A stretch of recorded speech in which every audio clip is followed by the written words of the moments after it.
Do you want to do a little clap? Synced. Good. Nice! Yeah. It's done, isn't it?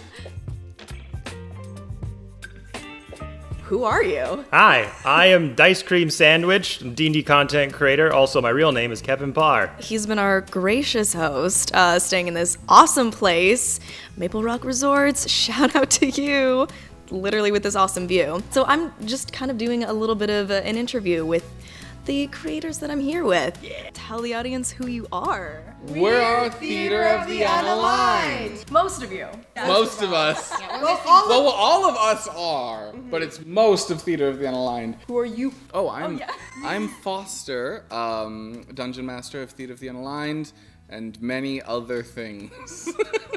I'm Des. I'm just player. I'm Jay. I'm your table artist. It's lovely to see you again. I'm also the editor. Not of this video. That's me. One woman show right here. Yeah. Yeah. Yeah, you are. How long have you been playing D&D? I think I started playing D&D maybe like 2015, 2016. I was working at a bar at the time, and my best friend and producing partner, Jordy Rose, who does all the tech for all of our streams and helps me write adventures for events and stuff, he had a campaign going, and him and his friends would come into the bar during brunch, when I had a brunch shift on Sundays. They would always come in, get the same thing, and all they would do is talk about their sessions from like the last week. And so I'd serve them drinks and serve them food, and it's like, what are you guys talking about? I'm talking about Dungeons & Dragons. And I was like, oh damn, I've always wanted to play. That sounds really complicated and hard. And he's like, they're like, actually, it's not that bad, man. You should come like join in a game. I think they were in the middle of Horde of the Dragon Queen. So they invited me to come play, and they played every Sunday for like 8 hours. And I made my first character, and it was a bard monk named Fender Strat, and I named him after a guitar. How long have you guys been playing together, and then how long have you guys actually been doing Theater of the Unaligned, like your official Thing. social media? Yeah. Yeah. So for playing together, we started maybe about, 2019. 5 years ago. 5 years ago now, yeah. Us three and one other guy. And then Ben and Nara joined over time. And like once we had that 5, we were like, okay, this is it. This is what we're going with. This is perfect. Yeah, we've been the 5 that we are since I think 2021. So a couple years after we started playing. A year later, Nara joined up, and then a year after that, Ben joined up, and then we're like, well, this is perfect. Good round 5. Yes, the 5-man band. 5-man band, you know. That campaign ended, and then we hadn't played for a long time, and this is getting into like 2018 or so. And Critical Role is huge and everything like that. And at the time, we were like, yeah, I want to do a campaign with you again. I'm like, yeah. I'm like, well, do you want to try and stream it just for fun? It was more just like to see like if it was just a fun tool that we could use in our tool belt for different content creation and stuff like that, because we've never done any streaming before. And so we set it up in my living room, and it was Curse of Strahd. And those first few episodes you can actually see like on our YouTube, like most of the campaign is still on there. Janky webcams that we download apps on our phones at the time and put on tripods. That's awesome. But yeah, that's kind of how it started. And then it wasn't long after that I tried my hand at DMing. And the first time I DM'd was a homebrewed Pokemon 5e That's so fun. rule set from Reddit, and you can still find it. And it's really good. Like, it's really well written. There's like all the Pokemon have their own stat blocks. There's like subclasses for what kind of trainer you want to be. And you can also see that on YouTube as well. But yeah, it kind of just took off from there. And then it started, the Strahd campaign ended and went into the pandemic. And that's when I started doing TikTok content and started doing one-shots with the creators and stream my own campaign. And here we are now. Yeah, that's awesome. We started our social medias in really late November or early December of just last year, 2023. You guys have done like so well in like that short amount of time. I literally I've been like watching you guys since you've started basically. Before I started, I was like, God, I love them. They're so freaking cool. Oh, what the heck? That's way too Still nice. surprised that anyone knows who we are. Yeah. It's so strange. One of the weirdest things, like I remember the first time it happened. In our videos, sometimes we'll like say our names. We'll be like, "Oh, Foster, you rapscallion." But it was a video where none of us said our names. But then someone commented like, "Jay was so funny in this one," or something like that. Yeah, or it was like, Ben was so good. Yeah, Ben was so good. It was always Ben. It's always Ben. Yeah. And it was just like, oh. He couldn't have been here today. And it's like, oh, That they know our names. Yeah. And And Foster even got recognized into Tim Hortons of all places. Very oh Canadian. my god. Oh yeah. We're all Canadian, if the audience didn't know. We just Yeah. watched a blooper actually where it's literally me going like, oh shoot.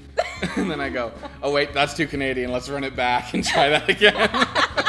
What's your favorite character that you've either played or like DMPC'd, NPC, whatever? I know, it's a hard question. Well, like that first like character that we did at Jordy's first like home game. A lot of people when they first play D&D, I feel like do the same trope where you just play a character that's bored yourself. Like, I don't know D&D, so I'm gonna play a character that doesn't know what Yeah. this world is. Or human fighter. Yeah, or human fighter. But I think I put the monk aspect that he was like isolated in a monastery and never went to the outside world. It was very isolated, and I gave him an Obi-Wan Kenobi voice because it was the only voice I knew how to do at the time. Nice. So I just kept going, hello there, how are you? Well, what's this over there? And that was my voice for like a year.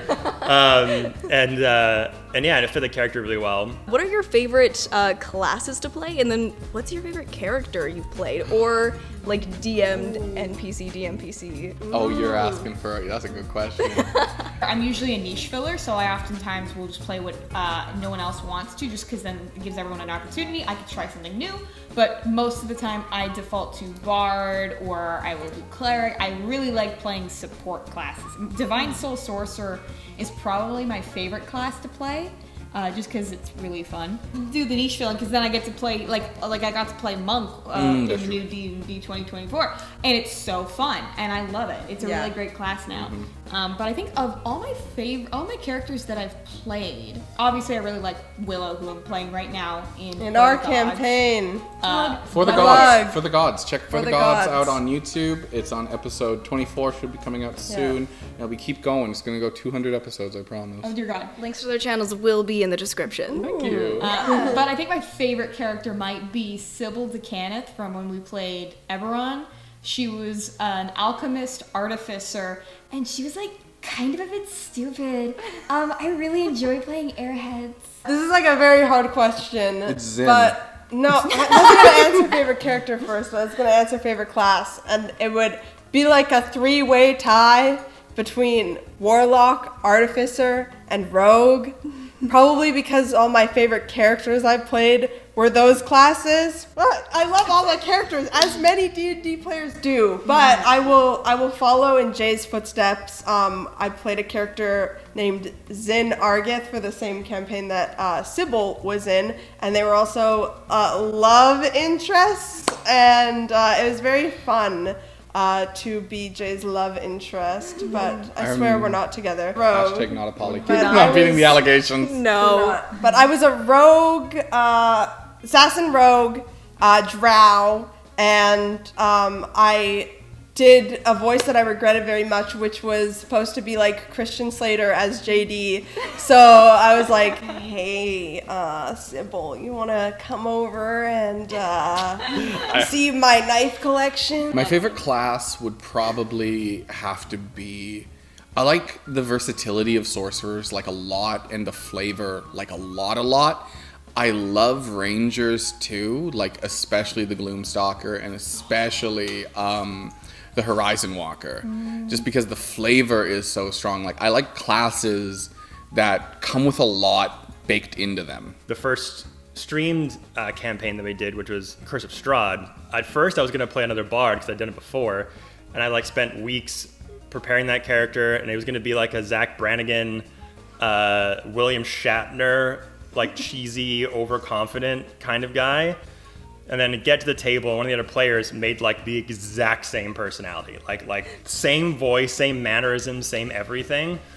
So I was like, oh, this is gonna be awful. There's two of these people doing this all the time. So I asked Jordy in the second session, I was like, hey, can you kill me? Murder me, like take me out. I'm gonna make a new character. And like, what? Yeah. And he homebrewed Strahd so that we started in the castle as prisoners and had to escape. Super A level 1, and so when we like left the castle and like ran to this like creepy forest, he had like some creature just like grab me from the treetops and just like eviscerate me, and everyone was like, what? And I took my character sheet, went and just ripped it, That's awesome. and then put out a brand new one, and it was a Triton fighter. And I raced out there and I was like, quickly come with me, get out of here. And I was like, had been there for a while, also lost, kind of more of a protector type. And so I led them into the town of Barovia, and that's how we got it started. But that character is near and dear to my heart because it was the first like streamed character, and I played it for a long time. And I wound up multi-classing into sorcerer. And Jordy made this brilliant storyline where like my powers were coming from this ancient dragon god that was like mysterious and like talked to my head. And I kept secretly like upping my charisma points to like get the multi-class. Because everyone was like, why aren't you getting better at hitting things? And I'm like, no reason. And in the middle of the campaign, like we're in a tough fight, and all of a sudden I just like do this massive like spell that I'd never done before. I was like, what the hell? And then I just like passed out. That's so cool. Yeah, and I have like character art of him. He's a dopey, like kind of a Grog Thor mix, where he wasn't the smartest guy, but he loved his friends and was really proud of his like Triton heritage, and because there's not a lot of lore on Tritons really in the books, like there's a few like paragraphs that Jordy let me like flesh out like what that was in our world. So I made up a whole Triton kingdom and underwater like lore and stuff like that from the plane of water, and that was really fun. For your favorite PCs, I'll have to go with a DM, some NPCs from my campaign. I love Weave. Weave is a changeling who grew up poor and discovered a magical artifact in the bottom of the streets of Sharn. That was this thing where like it duplicated, and it could duplicate infinitely.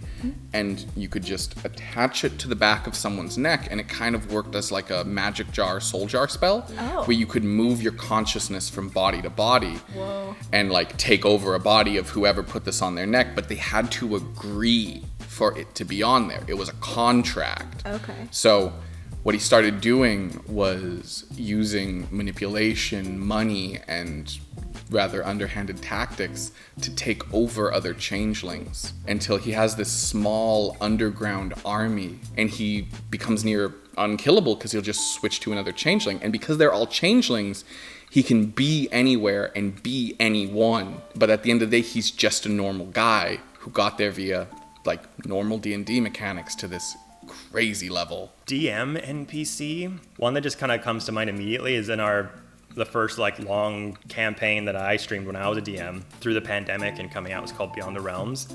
Asgard was like a part of our world. Sick. Because I love that stuff. Seeing a theme here. Yeah. And I got to have Loki be in the story. And I just did like Tom Hiddleston Loki.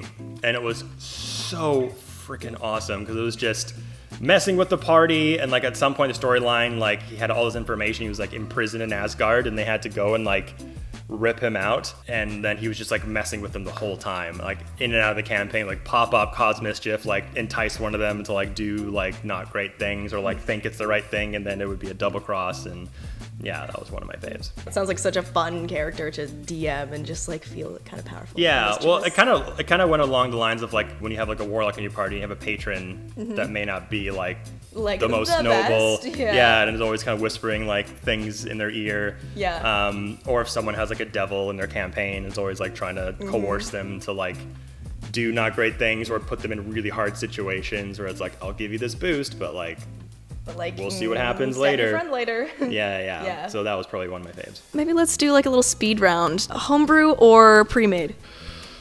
Depends on No, speed round. speed round. It depends on how new of a DM you are. If you're really new to DMing, play the pre-made books. They're fantastic. So many of them: Curse of Strahd, Witchlight, Icewind Dale, Rime of the Frost Maiden. Sorry, and so many others have actual like.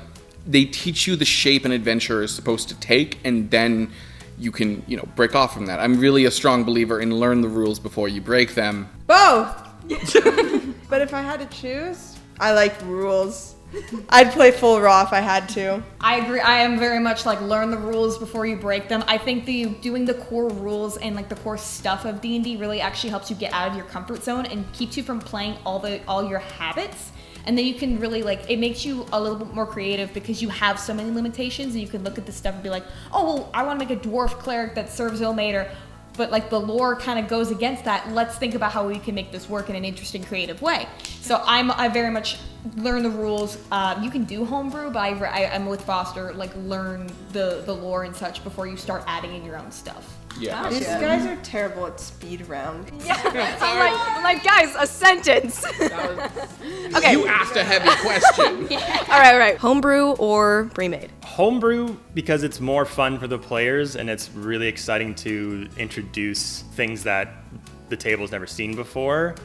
But for speed and efficiency, pre-made is good.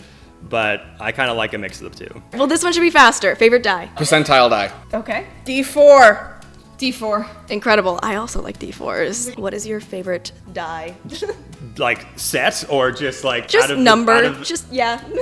I mean, gotta go with D20. Actually, I've gotten a lot of D4s, which is, yeah. D4's the most unique one, I guess, but also the Yeah. most dangerous. This is true. Yeah. That's why I like them. They're the actual thing that can hurt you at the table in real life. Online or in person? In person.